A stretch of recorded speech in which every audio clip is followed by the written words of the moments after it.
প্রভু যিশুর নামে আপনাদের সবাইকে অভিনন্দন জানাই। প্রিয় বিশ্বাস করি একটি নতুন দিনে সদাপ্রভু আপনাদের সবাইকে ভালো রেখেছেন। বাইবেল আমাদেরকে শিক্ষায় দু ধরনের আনন্দটা সম্পর্কে। এই জগৎ দেওয়ার আনন্দ, প্রভুর কাছে থেকে আসার আনন্দ। এই জগৎ আমাদেরকে যে আনন্দ দেয়, সে আনন্দই কোনো চিরস্থায়ী নাই। ঈশ্বর দেওয়ার আনন্দই ওটার একটা চিরস্থায়ী আনন্দ, এবং ঈশ্বর দেওয়ার আনন্দই আমাদের অন্তর থেকে বেরিয়ে আসে। কিন্তু এই জগতের আনন্দ কোনো মেটেরিয়ালের উপরে, কোনো পরিস্থিতির উপরে, কোনো আনন্দটা যেটা ওই মুহূর্তের জন্যই আমরা পাই। তো বেশিরভাগ লোক এই জগতের আনন্দের পিছনে গিয়ে চিরস্থায়ী আনন্দটাকে তারা হারিয়ে ফেলার জিনিস আমরা আজকাল দেখতে পারি। কিন্তু প্রিয়, বাইবেল যে আনন্দটা অফার করে সেটা চিরস্থায়ী।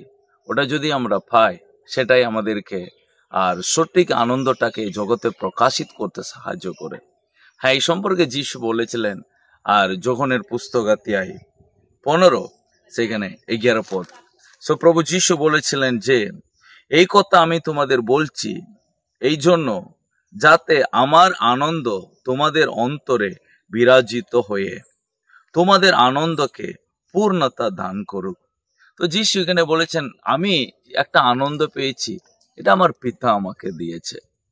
পিতা কাছে থেকে আমি কিভাবে আনন্দ পেয়েছে, সেটা হচ্ছে তিনি ঈশ্বরের একটা পরিকল্পনাকে পূর্ণ করতে, মনুষ্য রূপ ধারণ করতে এই পৃথিবীতে তিনি এলেন, এবং পিতার আদেশ, পিতার নিয়মের অনুযায়ী তিনি প্রত্যেকটা পৃথিবীতে তিনি কাজটা করেছিলেন, এবং সেটা একটা আনন্দ তার অন্তরে সর্বদাই ছিল। হ্যাঁ, যিশুকে ক্রুশের উপরে ওঠার একটা পরিস্থিতি এলো, এবং যিশুকে অনেক রকমের লোকদের নির্যাতনের সম্মুখীন হবার একটা পরিস্থিতি হলো।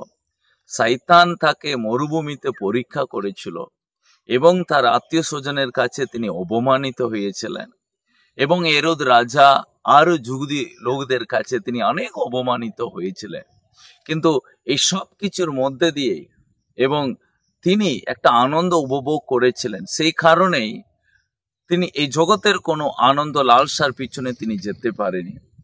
একবার যিশু এতটাই তিনি ফেমাস প্রচার করছেন বা আলোকিক চমৎকার করছেন, কিছু লোক যারা ফরসি আর কিছু শাসনকর্তারা এসে যিশুকে দৌড়ে নিয়ে যেতে, রাজা করার জন্য চেষ্টা করেছিল।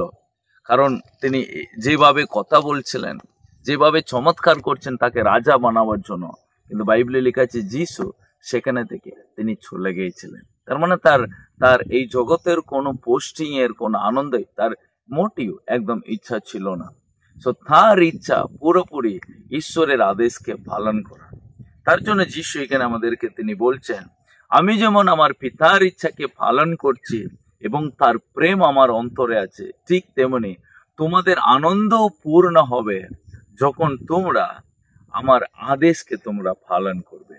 তো আলটিমেটলি ঈশ্বরের দেওয়ার আনন্দ ঈশ্বরের বাক্যতেই পরিপূর্ণভাবে ভরে আছে। সেই বাক্যটাকে পালন করলে সে আনন্দটাকে আমরা উপভোগ করতে পারি। প্রিয়, আজকে এই জগতের আনন্দের জন্যই আপনি অনেক কিছু ব্যয় করেছেন, অনেক কিছু দিচ্ছেন বা অনেক কিছু করছেন, তাতেও স্যাটিসফাই নাই।